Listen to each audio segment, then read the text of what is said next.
Good evening, and welcome to Understanding the Roots of Racism Financial Success. At this point, please welcome United Way of Central Indiana President and CEO, Ann Merlo. Hi, everyone. Good evening, and thank you for joining us for this sixth session of our series, Understanding the Roots of Racism. Our first 5 sessions covered the topics of health, housing, food insecurity, transportation, and education. Tonight, our panel is addressing how systemic racism has hindered the ability to build wealth and sustainable financial success. We're here tonight because United Way is committed to the diversity, equity, and inclusion in everything we do in our community. We must first understand the roots of the problem before we can tackle and overcome systems that grow and perpetuate racial inequity in our community. I quickly want to thank the thousands of you who have logged on to join us for these discussions over the last 5 months. Together with you, United Way is committed to doing our part to create a more educated and equitable Central Indiana. If you've missed any of the sessions, you can still find the recordings via our website at uwci.org. For many in our community, the last year has been filled with unthinkable challenge, loss, and struggle. The health and economic consequences of COVID-19 have changed our lives in ways we never imagined. As we close out 2020, I want to acknowledge the stresses of the last 9 months and of the unknown still ahead. Still, I remain especially grateful for the ways we as a community have responded to the challenges of this past year. I'm grateful for neighbors willing to step up for others in unimaginable crisis. I'm grateful that we live in a community that is now taking a stand against racial injustice and having the courage to spark strong, healthy discussions about equity and shared prosperity. I'm thankful United Way can support community organizations who are working around the clock to serve families, children, seniors, and at-risk individuals, often at the risk of their own lives. I'm also incredibly thankful to you, our family of donors and supporters who continue to ask, how can I help and what more can I do? The United Way team is already planning ahead for 2021 and how we'll continue fighting for a strong and lasting recovery and rebound from COVID-19. In closing, know that I too am here to continue learning. So upon the start of this discussion, I'll be disappearing from the screen, but we'll continue to learn through this series. I hope you will too. And now I am thrilled to introduce you to our moderator for this session, Patsetta Trice.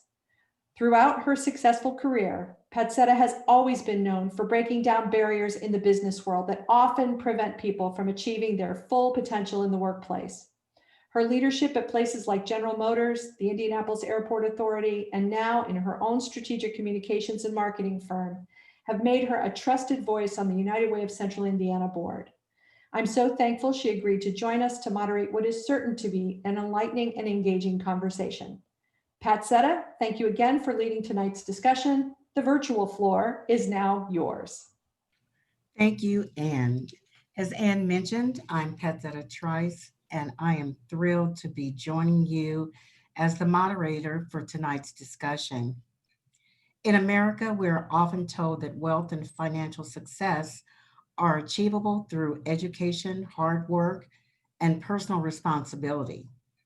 But for too many Black Americans, systematic racism in lending, housing, hiring practices, embedded in laws, systems, and structures have made the wealth gap impossible to close. When you logged on with us this evening, you saw a few questions on the screen to jumpstart your thoughts on tonight's conversation. It is our hope that upon the conclusion of this panel discussion, you will have a deeper understanding of how we got here, and even more importantly, you'll be inspired to know what next steps you can take to create a more positive change in our community. It is also our hope that you will be able to lean into the discussion with open minds and tender hearts as our panelists share and discuss what they have experienced and learned throughout their life and their career journeys. Tonight, our panel will examine both historical and current policies and practices that highlight the barriers Systematic Racism Presents to Financial Success. I'm humbled to introduce them to you now. We'll start with Ashley Gervitz, CEO for the Alliance of Northeast Unification. Next, Dr. Terry Jett with the Hub for Black Affairs and Community Engagement, Butler University. Next, we have Tony Mason, President and CEO of the Indianapolis Urban League. Last but not least, John Thompson, the CEO of Thompson Distribution Company, Incorporated. Now that we've met our panel, I'd like to get started and go ahead and open up the discussion with our first question. To get started, I want to ask a question with a bit of a historical lens. Historians note that the lack of access to public resources, quality of education, and the housing market have all impacted the racial wealth gap. In your opinion, what steps can we take today to correct these imbalances? We'll start with you, Dr. Jett. Thank you, Patsetta. I'm honored to be asked to serve on this United Way panel with the other esteemed panelists, and I'm going to speak to this idea of a historical context to frame our conversation. First, I'd like to note that in December of 2014, the United Nations General Assembly declared the years 2015 to 2024 the International Decade for People of African Descent, because all across the globe, people of African descent continue to suffer in many ways because of the legacy of slavery and colonialism. When we note the lack of access to public resources, quality of education, and the housing market, we must recognize the deliberate anti-Black systemic racist policies and practices that have been put in place by the government at multiple levels to not only prevent Black people from surviving, let alone thriving, but actually in effect amount to genocide. Black people in this country still carry the trauma of the Middle Passage, where millions of people died, the tragic, inhumane exploitation of our labor, and denial of our full humanity, inculcated in no less than the United States Constitution that declared us 3/5 of a person. Continuing historically, we have suffered the intentional stripping of our efforts in self-sustainability with the deliberate theft of our land through unjust tax assessment and collection practices, or by sheer terror in the form of racist citizen councils and militia who have spawned the creation of present-day groups like the Proud Boys. When we migrated in great numbers north and west, seeking escape from the terrorism of which we had no government protection, we still face racism and discrimination that continue to limit our ability to succeed economically. The denial of union membership that provided some protections, redlining and blockbusting that limited where we could live, and then allowed for highly toxic industrial corporations to set up next door, again, genocidal practices. And then the marriage of educational access to zip code, further enshrining economic limitations. We have had, as evidenced in the most recent election, the ongoing assault on our ability to vote, and have some say in at least stopping these debilitating government practices.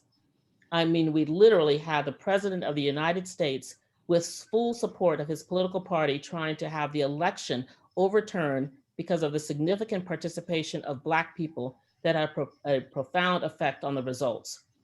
The corrective measures needed to address the imbalances must stem from the truth of what has been the collective Black lived experience in this country and globally. Thank you. Tony, would you have comment? Yes, and first of all, thank you, Dr. Jett, for kicking us off. And I also want to thank the United Way for allowing me to participate in tonight's discussion. We are a proud United Way agency, and we also are thankful for the United Way's commitment to addressing racial equity. With respect to this question, there's that history that Dr. Jett shared, and then we bring that forward to today. And so when we talk about education right now, we know that 70% of Black students fail standardized exams. We know that a significant funding formula for schools is taking place within the past 5 years and has created an unmitigated level of stress and tension on our public school systems here, not only in Indianapolis, but across our state, particularly in urban settings. That funding formula has to be revisited. We also know that it's created a dynamic where which every 2 or 3 years now, school districts will have to pursue referendums.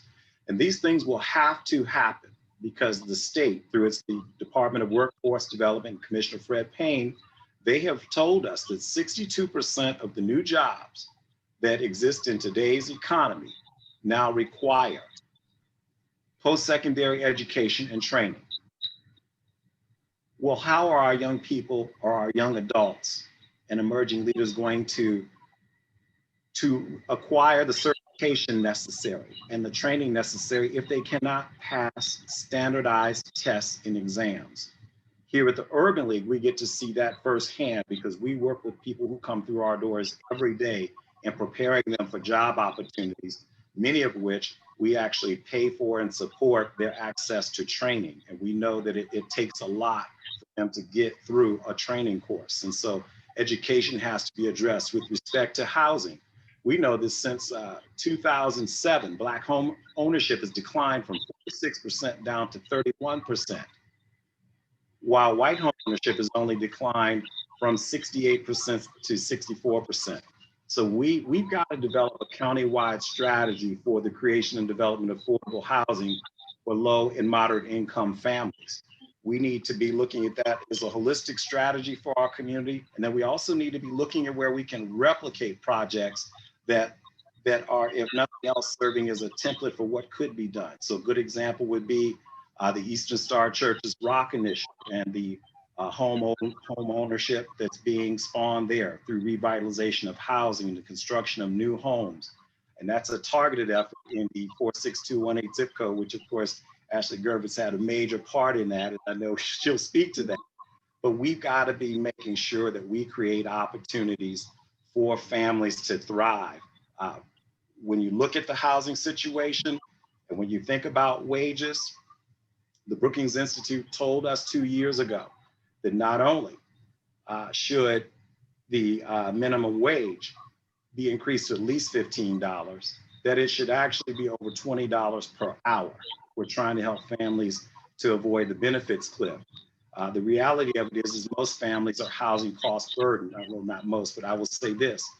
Over 30% of households in Indianapolis are housing cost burdened, which essentially means that over a third of their income goes towards housing costs. And then we wonder why we have an eviction crisis in front of us. We know that with COVID and its disproportionate impacts on the Black community, we're talking about nearly 50,000 households facing eviction.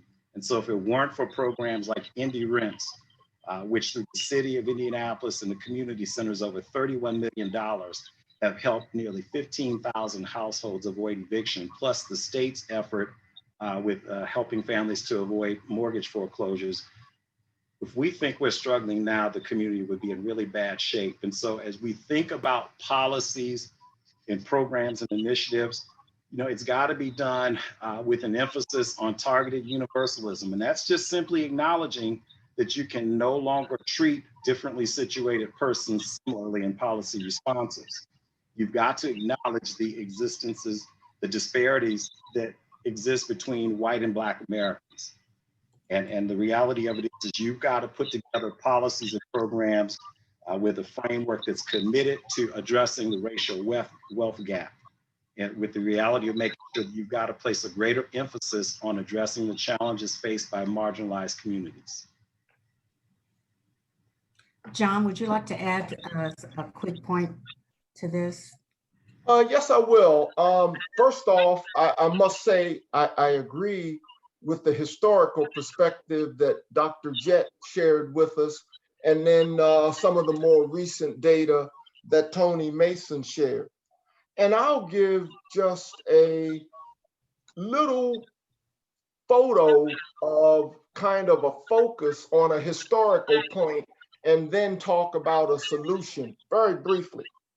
If you look at the housing situation Let's look at Chicago in the 40s after the implementation of redlining by the federal government in the 30s. So families were forced to buy in certain neighborhoods, but even in those neighborhoods, there was language in the loan documents from the predecessor to the FHA that prevented Blacks from getting loans. There was actual written language that prevented them from getting loans. So we got our loans, we bought our homes on contract at inflated prices and paid significantly more than we could afford. So a white lender who would set up this deal and sell us the home at that inflated price would end up selling the home 2 or 3 times before a family ended up keeping it. And fast forward, families work three jobs to keep the home. Today, their heirs inherit the home and they're lucky to get $30,000 for that home, while at the same time, 75 years ago, a white person would have bought a home in a different neighborhood and their family inherits today a home that's worth $250,000. And so that's why housing is the largest single component of the wealth gap, the racial wealth gap. It's housing. And those stories exist across the country. The neighborhoods are still dilapidated today and run down, so banks won't loan in those areas. So if you take Chicago, a single neighborhood like Lincoln Park or Lakeview on the north side, those neighborhoods have more bank loans going into them than the entire south side of Chicago. 1 million African Americans. And one neighborhood on the north side have more dollars going in. So that is just one snapshot of what's created this huge wealth gap. Well, let's bring it forward to today. And a young person want to go to college. So their family's trying to educate them. They don't have it. They're less likely to have the funds. So they're 30% more likely to borrow the funds than their white counterpart. And in 70% of the cases, they're going to borrow twice as much as their white counterpart. And then, of course, education is not something that you can collateralize. So when you get in trouble, you can't borrow against an education. And they have no assets to borrow against, and they default. African Americans default significantly at significantly higher rates than white Americans because the deck is stacked against you. And I'll give you another piece of data. So if you look at a typical Black graduate, myself included, I've been supporting my mother since the day I graduated college. Now, fortunately, she was still working and it was supplemental. But 25 years ago, I retired her. I mean, she worked 3 jobs to raise her 8 kids, and Social Security was not enough for her. She gets about $700 a month. But fortunately, she have her kids that are able to do it. But many Black people are supporting their parents when their white counterparts who graduate college get support from their parents. Why? Because their parents inherited a $250,000 home and the Black family inherited a $30,000 home if they inherited one at all. Let's talk 1 second about some solutions.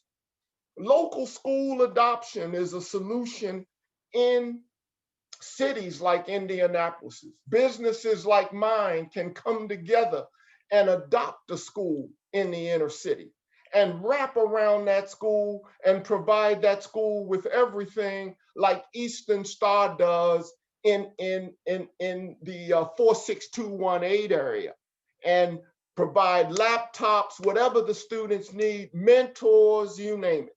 Another thing that we can do is really fund, and this is something corporations, government, foundations can do, is fund the historically Black colleges.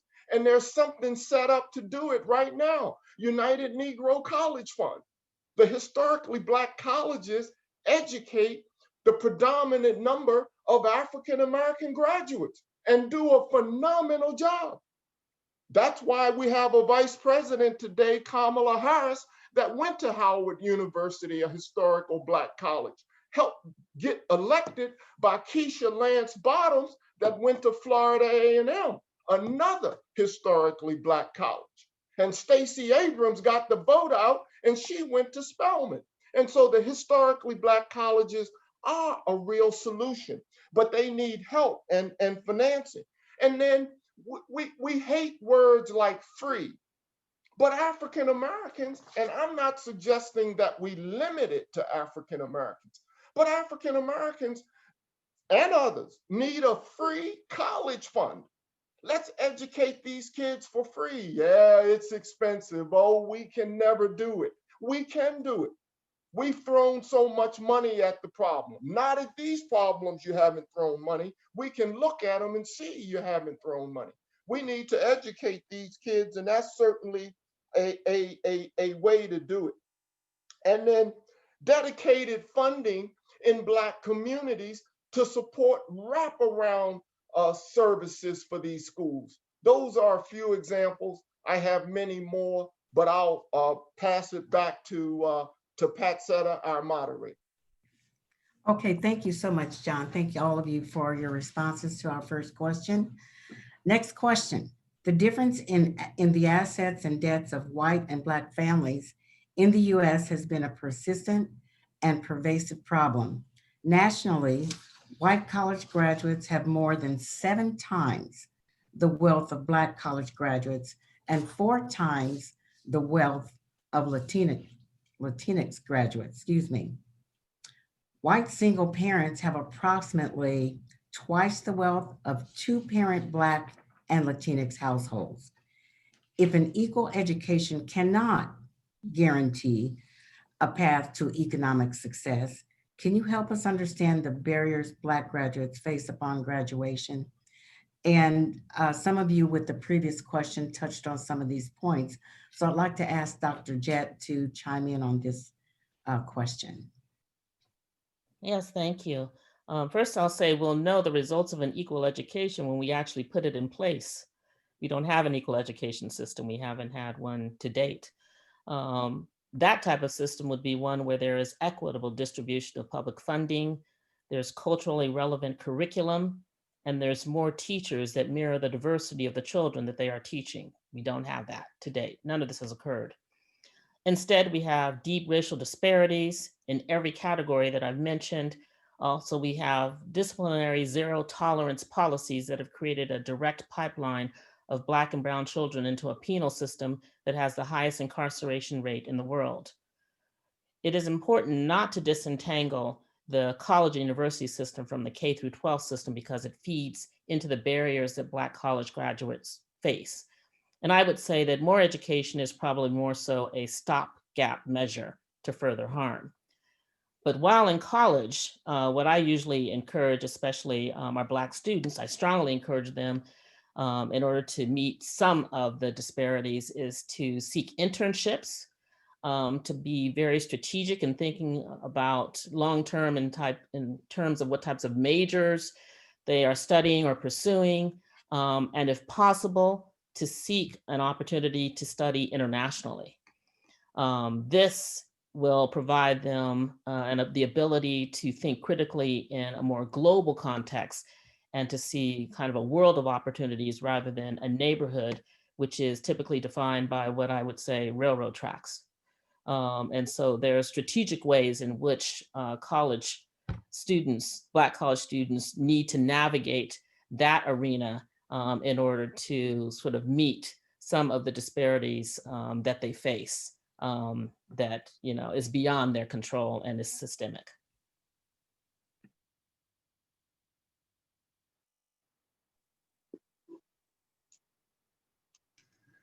as I weigh in on this, I would just simply add, you can't underestimate the challenges that are faced by, in many cases, what are first generation college students. And as they struggle to navigate the collegiate experience and to utilize all of the resources, even such as career planning and placement departments, that they have at their access to the fullest.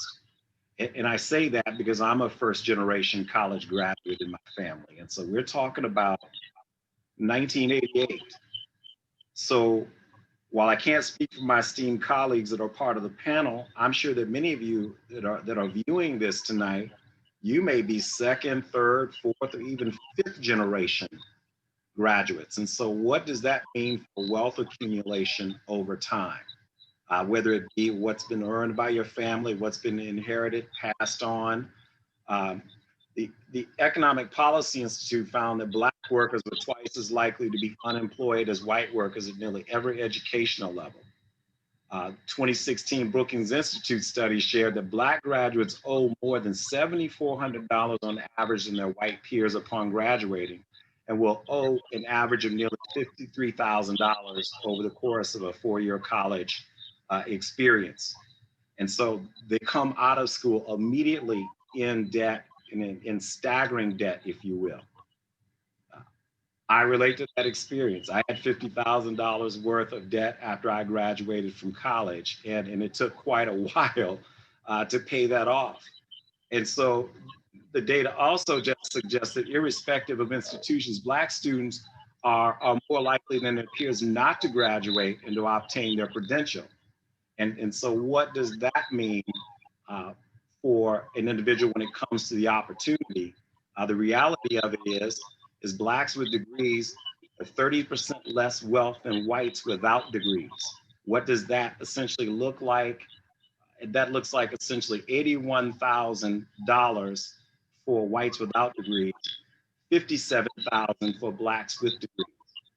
Married Black couples only attain 2/3 of the wealth of white couples.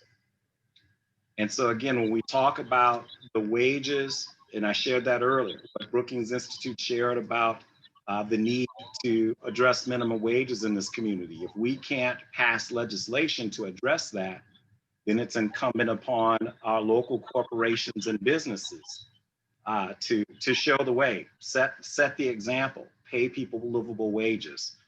And so we know that the reality of it is that there's still lots of work that each individual and each family and household has to do after you graduate in order to achieve economic self-sufficiency.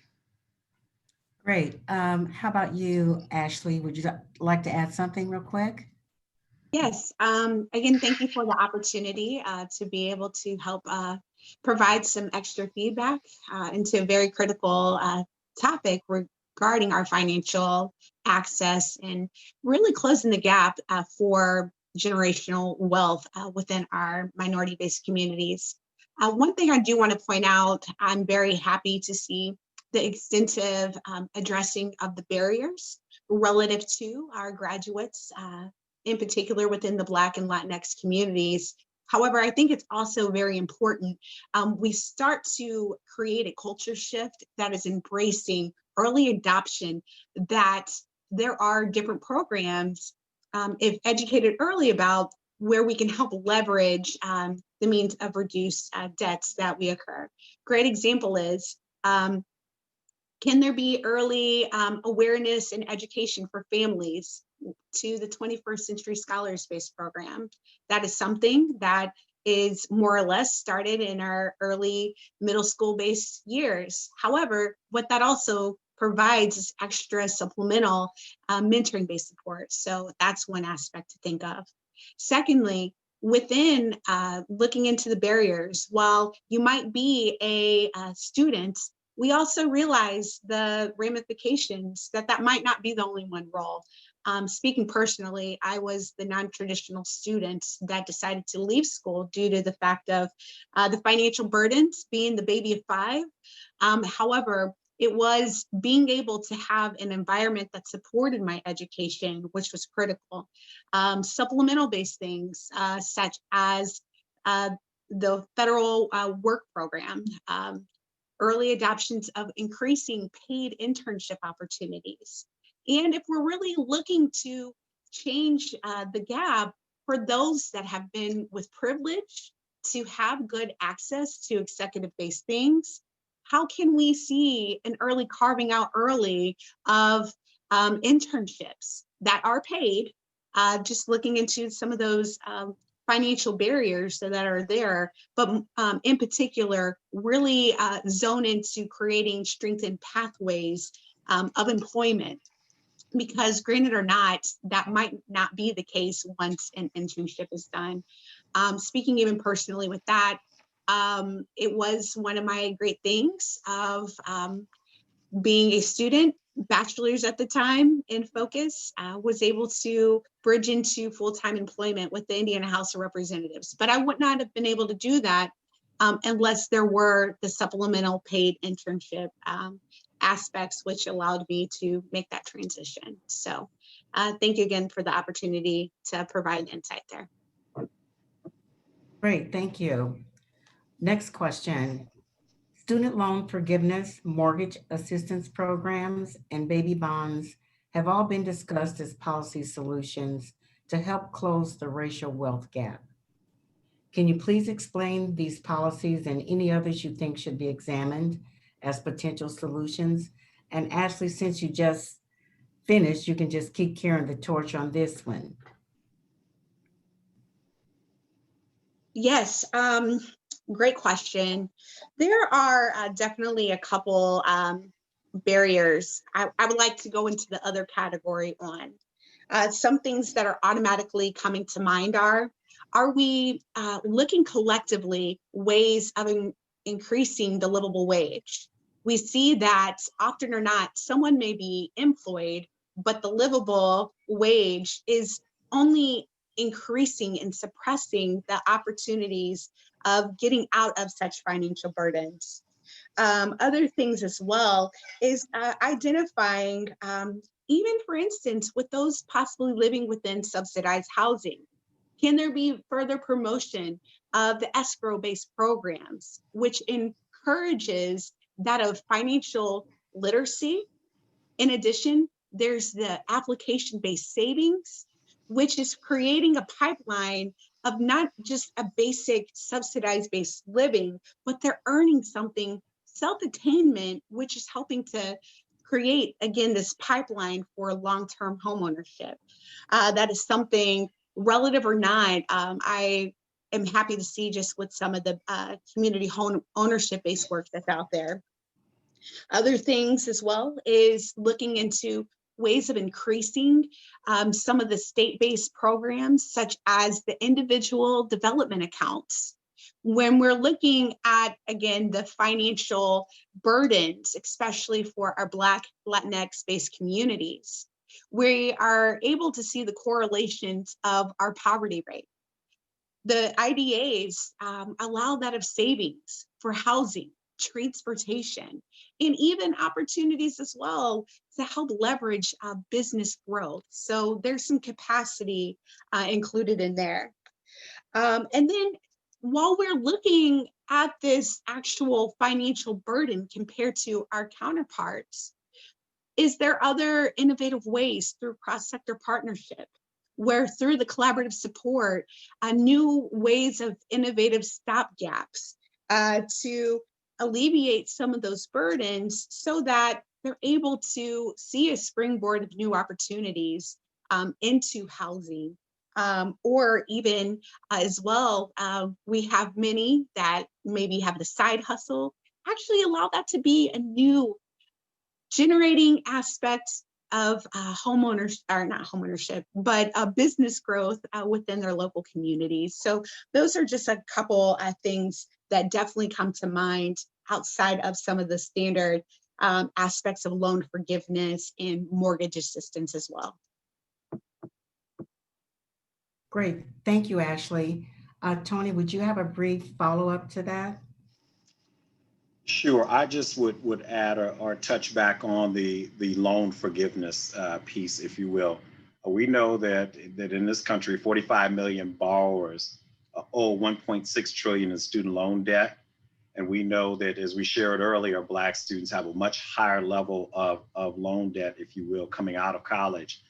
And so as we've heard talks in recent months about student loan forgiveness, making sure that, we hold the incoming administration accountable to looking at some aspect of student loan debt forgiveness.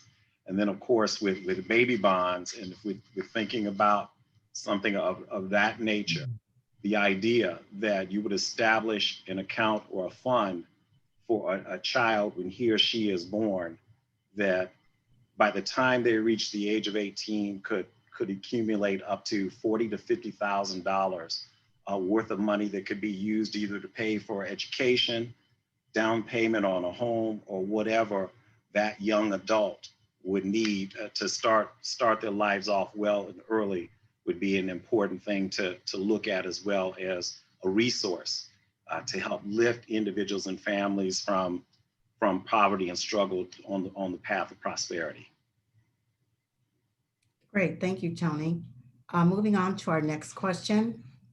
The United States federal government has a long history of assisting wealth accumulation for white Americans.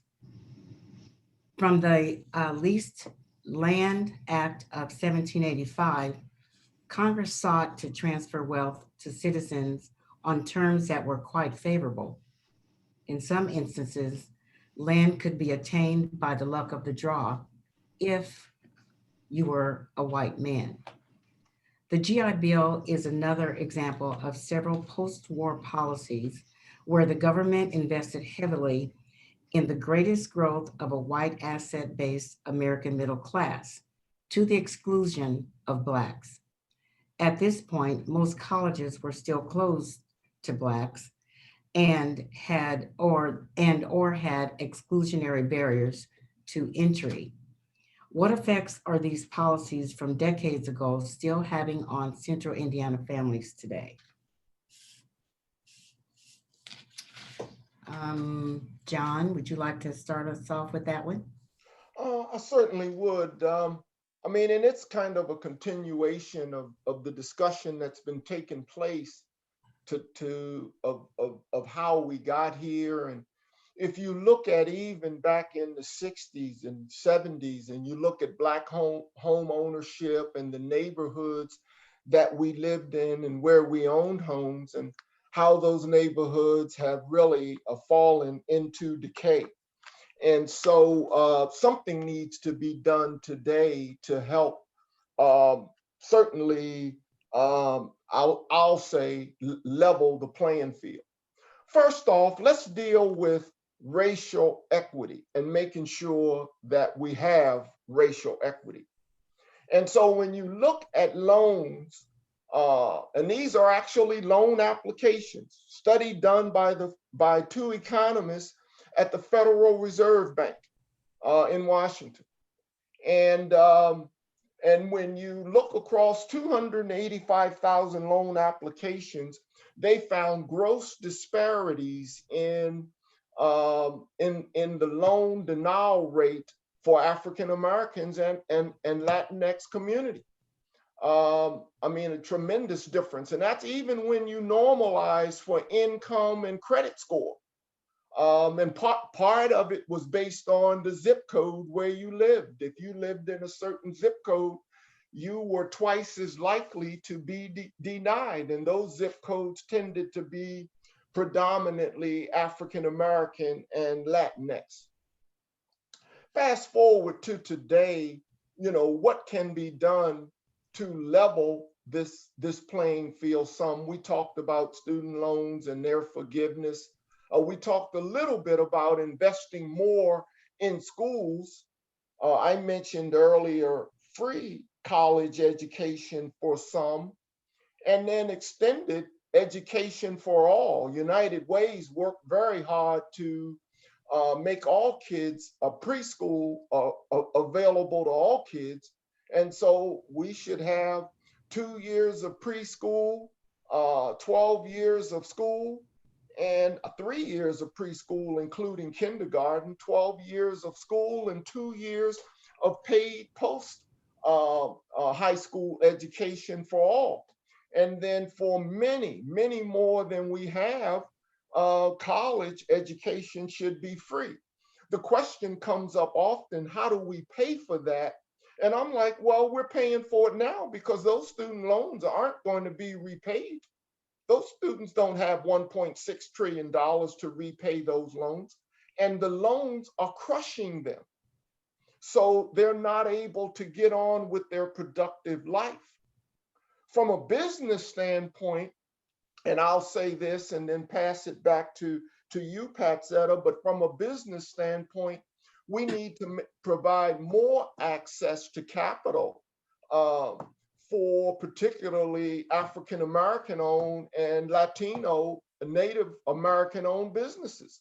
There should be significant access to capital, whether it's through traditional bank lending or community development financial institutions, CDFIs, that have proven to be very successful at loaning to the disenfranchised, but doing it in a very affordable kind of way, where the student loans, where the business loans are at sensible and affordable interest rates that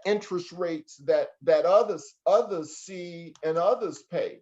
In addition to the loans, also consulting and coaching in how to start a business and how to develop a business plan and to grow a business, because entrepreneurship has proven to be one way of creating a significant amount of wealth in a very short period of time.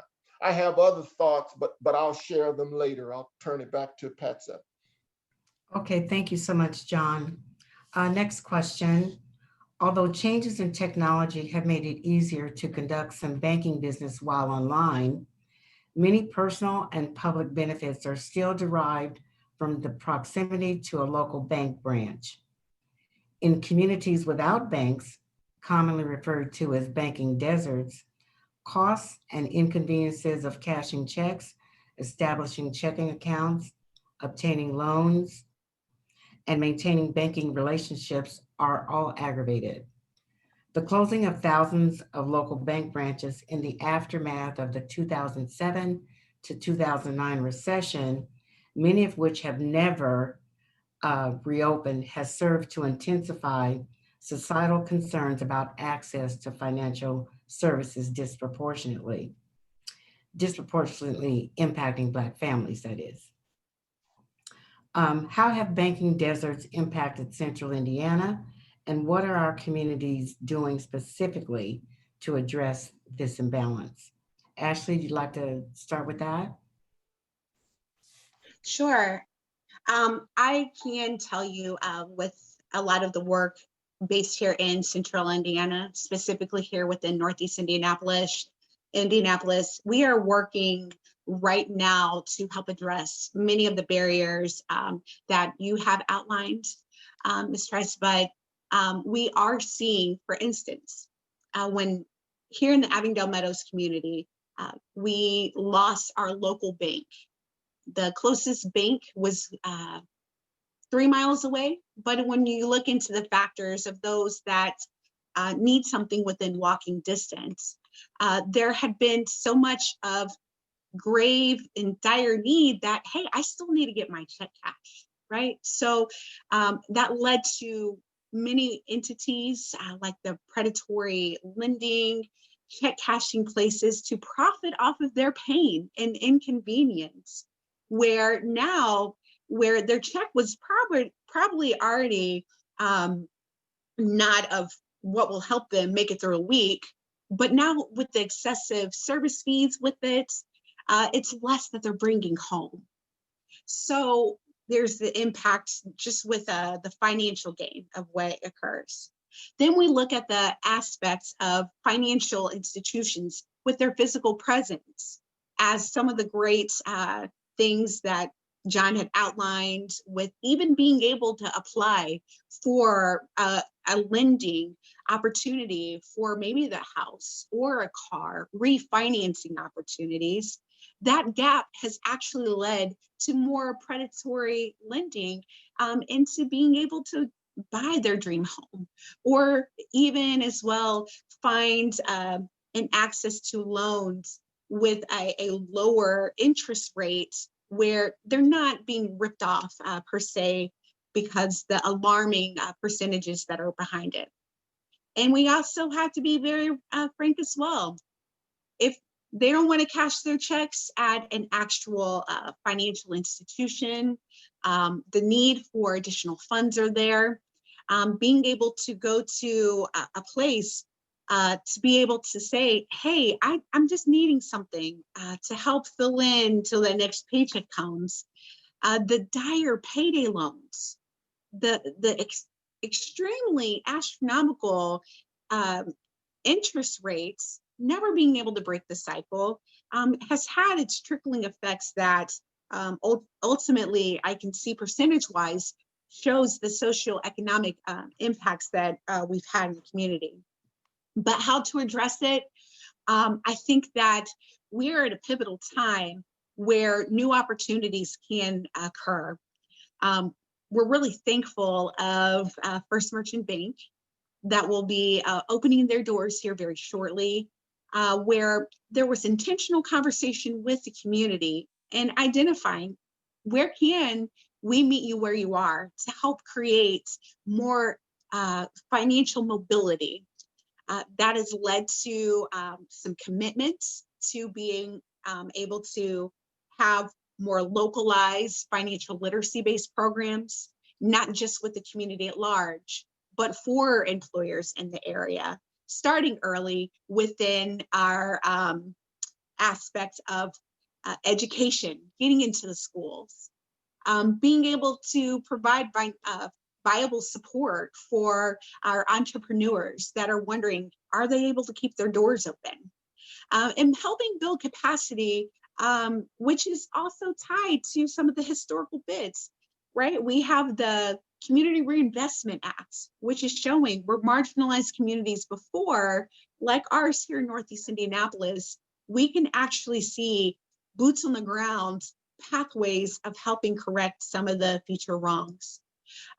We're really excited to say that having a physical bank, while again, we understand things are moving online to our smartphones are awesome, but to see the physical presence, it's been incredible knowing now neighbors are like, hey, what can we do as a community to see that they don't have to close their doors again? Which ultimately creates a mutual benefit, which can be impactful, hopefully, for decades to come.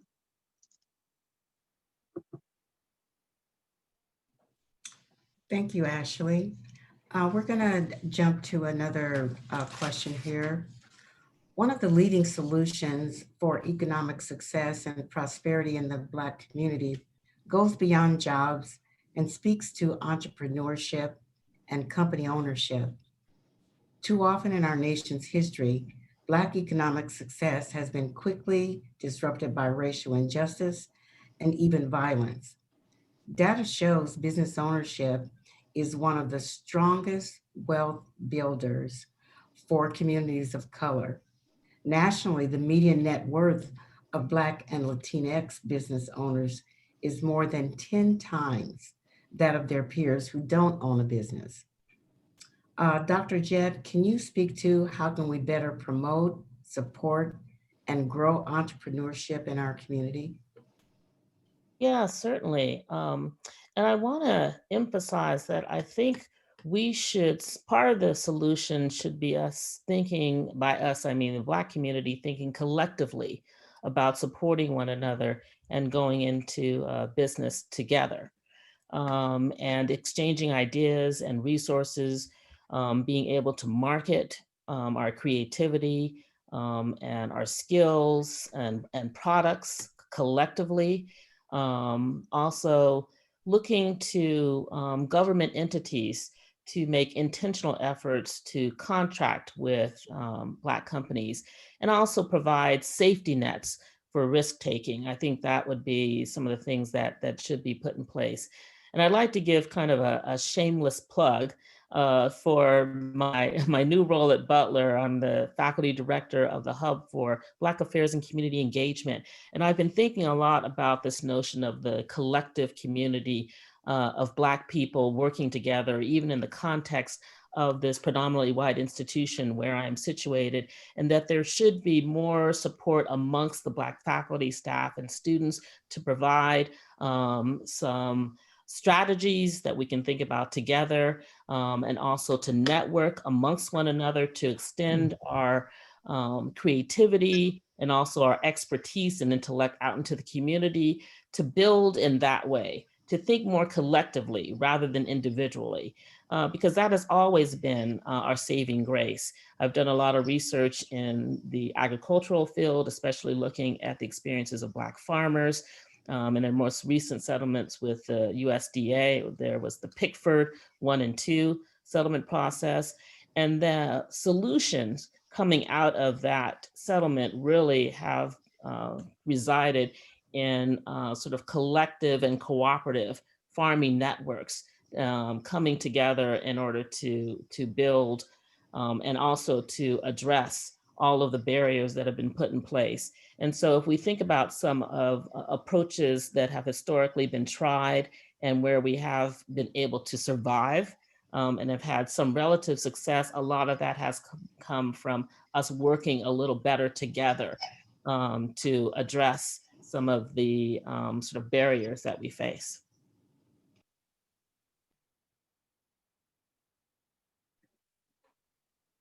I have to remember to unmute myself, everybody. Thank you so much. John, you could be the poster child for entrepreneurship in our community here, certainly one of them. We'd love to hear from you on this question. Well, thank you, Pat Zetta, and I echo what Dr. Jett just said, and so I won't repeat any of that, but agree with all of it. First thing, businesses need cash. And so if you look at this COVID environment, it's been a telling pandemic pointing out to us the weaknesses of African-American owned businesses. 40% of African-American owned businesses have shut down during the pandemic caused by the pandemic. Now, we tend to be concentrated in areas that that are highly vulnerable to the pandemic. Restaurant, very retail oriented, hotels. We're there where COVID has hit hardest. So cash is needed. And many of the businesses, for many reasons, didn't successfully get PPP. Access to banking was one. Also, having employees was another. And there were numerous reasons. But getting access to cash is key, whether it's loans and or grants. And then professional and legal advice, subsidized or even free.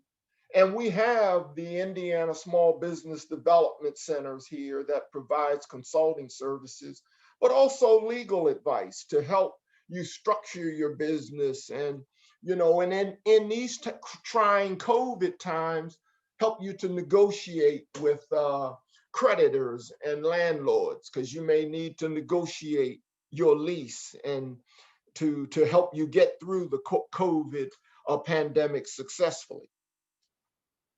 And then sourcing, when you're sourcing from larger businesses and government, actually getting paid faster instead of last. So if you look at any construction project here in the city, African Americans are on the project. There are efforts to partner them with large non-minority owned contractors and to have them in the supply chain and the whole bit. But in every single case, African Americans and Latinos are paid last. And so what does last mean? Well, the construction manager or the general gets paid in 30 days, then the primes in 45 days because the general will pay them. And it's 60 days before the African American owned firms get paid. And so you have the weakest firms getting paid last and the strongest firms getting paid first. That's a recipe for failure. So we need to speed up the payment process to get the cash moving. And then Dr. Jett said something earlier about African American owned businesses supporting each other. Well, and that should certainly happen. And that sparks and suggests another way of coming together. And that is you have two small or medium-sized African American businesses. They come together and form an alliance to go after a much larger contract that they perhaps couldn't either of them do alone. And the contract provider, be it government or some large corporation, being willing to award them that contract and say, hey, neither of them separately have handled this, but I'm going to award this to them. I think jointly they can do it. And we're going to work closely with them to help them work through a contract of this size. And the Black-owned businesses I'm speaking of have capital, so they have financial strength, management talent. They have the ingredients to do it. They don't have the size and scale. And then large buyers, corporate buyers, being willing to intervene in their supply chain and say to a supplier, well, I understand you've sold direct to me in the past, but I want you to sell through these distributors. And here's how I want you to supply my needs. And no, I'm not paying a premium. I'm going to find a manufacturer that's willing to work with me through these distributors. It's that kind of special program that large companies can implement and institute to support African American businesses. And then the community coming together, city, state government, but also foundations and endowments and nonprofits to help start more and help accelerate Black business formation. And then successful entrepreneurs like myself being willing to mentor those newly formed businesses with time, talent, and treasure. Yes, you invest in that business, but you spend time with them so that your money is less at risk because you spend time helping them. I'm helping a business right now. I found that he buys nothing with negotiating. He doesn't negotiate anything. He picks up the phone, calls, and says, hey, I want to order this. And so he pays list price. I said, no, cancel that. I call up and I say, hey, and the price I asked for is less than half what he agreed to pay. And that's no exaggeration. You make the profit when you buy, not when you sell. And so it's that kind of coaching and mentoring. Well, I'm so busy, I didn't have time. That's the number one thing you need to do. So there's coaching that needs to take place. Even successful businesses don't spend enough time on pricing strategies. I spend all my time on pricing strategies. And so my customers in the audience are saying, oh, that John, he likes to strategize to get my price up. Yes, I do. Because I got to be successful. I cannot have a margin that won't cover my overhead. Just can't do it. But these businesses need coaching.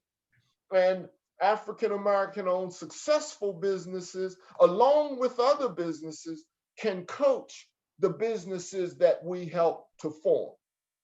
Thank you, Patzette. I'll turn it back to you. Absolutely. Ashley, can you piggyback on that for us, please? Yes, absolutely. So one thing I want to highlight of new innovation is a current community partnership, cross-sector partnership with Cook Medical, Goodwill Industries, CICF through their affiliate, Indianapolis Foundation, and then also various community organizations like ours with the United Northeast CDC have all come together to identify, if we know we can make economic impact by jobs, how can it make a greater ripple effect with the direct community it is a part of? Really thankful the aspect that no matter our sector background, we all brought to the table our different gifts. With this gift, it has now even helped leverage the opportunity for a new construction build, about 15 million, where if we can get a commitment from Cook and Goodwill, 100% Black owned local contractings, that right there is an opportunity to help promote, be able to support, and then be able to further leverage that of the social capital that is already vested within a neighborhood. Now, granted, the community at large may say that's not possible, nor can it be able to happen. But we realize that no matter what, we're still willing to give it a shot. And I also too want to give much thanks as well to the United Way of Central Indiana for their mutual investment for the Social Innovation Fund. It just shows that I might have the gifts of capital here. To John's point, the gift of coaching and development. If we all come together, we're able to make impacts, which can then not only create new ideas of generational wealth, not just by keeping ourselves within a neighborhood, but lastly, how we're able to see more ideas of, who knows, creating new entrepreneurs with the transportation logistics within an area. And all of them can mutually see that collective impact of positive change. Overall, we're really excited for this. It's been the one missing piece of this super engaged, resilient community. And if this works out well, as the CEO of Cook Medical, Pete Yonkman, always says, why don't we make that challenge to other corporations to bring jobs back home, help those that have been marginalized historically or just with the lack of access, and leverage their growth? And what better way through the lens of economic mobilities by stabilizing our entrepreneurs? Also, one other thing I would love to mention, that we can never underestimate the innovation of technology. I'll be honest, I'm the millennial here on the panel, very much connected to social media. New things where there's the inner support of entrepreneurs within Black Dollar. That's a popular thing I'm always going to for some of my first recommendations. It's great, but how can we go a little further? Can we create that of more asset-based mapping to connecting their social innovation to microloans, 0% based things that you might hear Alyssa talk about with the Kiva loans, or other programs through the different chambers. So again, it's up to us to see the assets that each one of us bring and do everything we can to leverage mobility if we're just willing to take the time of understanding the background someone comes from, but also seeing that no matter what, they do have the ability to grow and progress as well. Thank you so much, Ashley, for that. That's quite helpful and insightful. One last question, everybody. The data is clear. The economic impacts of COVID-19 have hit Black employees harder than their peers. An analysis of Labor Department data by the University of California, Santa Cruz economist Robert Fairley found that more than 2 out of 5 Black small businesses and self-employed workers have been forced to shutter during the pandemic, well over twice the rate of white businesses. Other data shows other data shows Black workers are among the least likely to be able to work from home. As we face many more months of continued economic disruption from COVID-19, what can we do to protect Black businesses and support employees and families on the brink of a financial crisis? Tony, you want to kick us off with that one? Yeah, absolutely, Pat Seta. We should note that 41% of Black businesses were impacted by COVID-19. So 41% of Black businesses across the country. We know that the Economic Policy Institute also shared in March that 19% of Black workers, only 19% of Black workers can telework from home. We also know that Black workers, people of color, are overrepresented in many occupations that are frontline industries. So we're talking about 41%. And so the reality of it is we all have to step up and do our part to support Black-owned businesses. When we think about employees, we've got to rethink work processes. We know that people can get work done from home now. Maybe we didn't know that before, and perhaps we didn't trust it, but we know that that is definitely a possibility now. We've got to make sure that businesses and organizations have the resources to purchase the proper equipment in order to support remote operations, if you will. We as an agency had to stand up a remote operation as a nonprofit, and that meant we had to outfit everyone with laptops.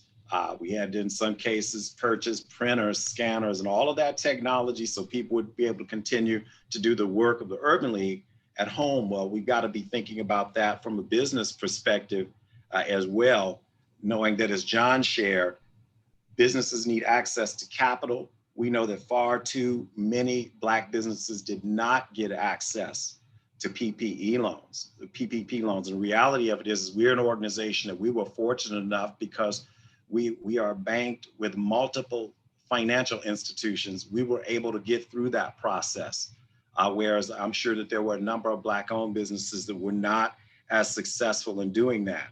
We also have to find more resources to continue to strengthen the technical support organizations that are out here doing that work, whether it's the Indie Chamber, the Indie Black Chamber, Mid-State Supplier Development Council, the city, the state, Great Lakes, NAWBO, Black Onyx, InnoPower, KEFRA, all of these groups that are working at all levels of the community to support Black businesses in some way, shape, or form need more resources in order to do that work.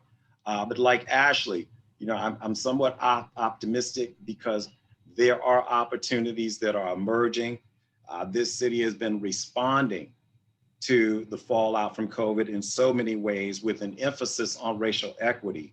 And so a number of things that are happening that are good for Black businesses and businesses owned by people of color. We've got the Business Equity and Indie Initiative that's being led by the Indie Chamber and the Central Indiana Corporate Partnership. We have the Indie Inclusive Growth Collaborative, which the United Way happens to be a part of with Ascend Indiana. We also have the Forward Cities Initiative. We have the work that CICF is doing to address racial equity. We also have the Indiana Corporate and Community Partners for Racial Equity effort. And so we're all coming together to address systemic issues that not only impact people, but also impact Black-owned businesses and businesses owned by people of color.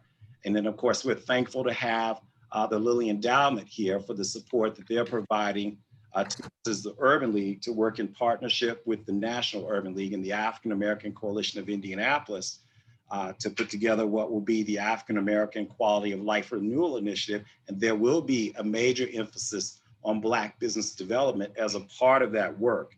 And so yes, businesses are definitely being challenged. We have workers that are being challenged. And I can tell you each week, we are feeding hundreds of families that are coming to us at the Urban League through our drive-through food and resource distributions. And in many cases, they have never had to go through something like this, which none of us has been through. What are the fallouts, both from a health standpoint and the economic fallout connected, to COVID-19 and this pandemic. And so there's opportunities there, but it's going to take all of us pulling together. Thank you so much for that. We have just a couple of minutes left before we close. Ashley, can you add to that in some way? Yes, absolutely. I'm very delighted to know Tony was able to outline incredible organizations like United Way, about how they're all coming together to get through a lot of the red tape that we thought was maybe barrier issues before, but in the means of need and impact now, we're starting to see that of hope regained in such a time of chaos. One of the basic ways of being able to help leverage us progressing in a new direction is by, again, looking at ways of addressing these racial inequities that have had its trickling effects before many of us are actually even born. And we've been living this out daily. I do want to say and emphasize the fact that while we do have these institutions playing a vital role, it's very much up to us looking into our own social capital networks, seeing who are the boots on the ground within your community every single day, who's making a difference, who can be a connector, help navigate the channels so that no community, depending on their demographic makeup, has to see another door close due to the lack of access. I can say within our Northeast corridor here within Indianapolis, there's been a lot more ways of establishing network. So the moment we're getting a list of resources, whether it's grants, microloans, to educational opportunities, it's not just activated within the normal spheres, but can we see a further connection through the neighborhood associations? Another neighbor always reminds me, Ashley, I know we're new school and technology is it, but can you also be innovative enough to see the old school delivery? So of course, being COVID friendly, a lot of door-to-door campaigns, delivering of information to the doors, seeing that they have access to critical things, plays also another part. And then lastly, again, leaning onto the aspect of the cross-sector partnership, collectively, we're able to do so much more together. Can it be that in the midst of extra time you may have, lending that of your knowledge or expertise to better refine processes within a community? A major emphasis we can even talk about now while we're addressing food access.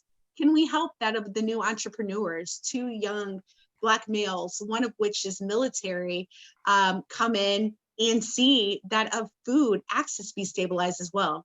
But it's all of us utilizing our gifts to be able to help create a new pipeline of capital there. So I'm just a firm believer that no matter what the financial barriers are, we do have so much gifts and talents within Central Indiana that we can increase new opportunities if we really just continue to evaluate the current measures, but then look at new opportunities and outcomes, which can impact many generations. And I'm all about seeing too, we create mutual opportunities for our youth as well. So they're able to look at generational opportunities versus the generational curse of not being able to have wealth within their own pocket to move forward.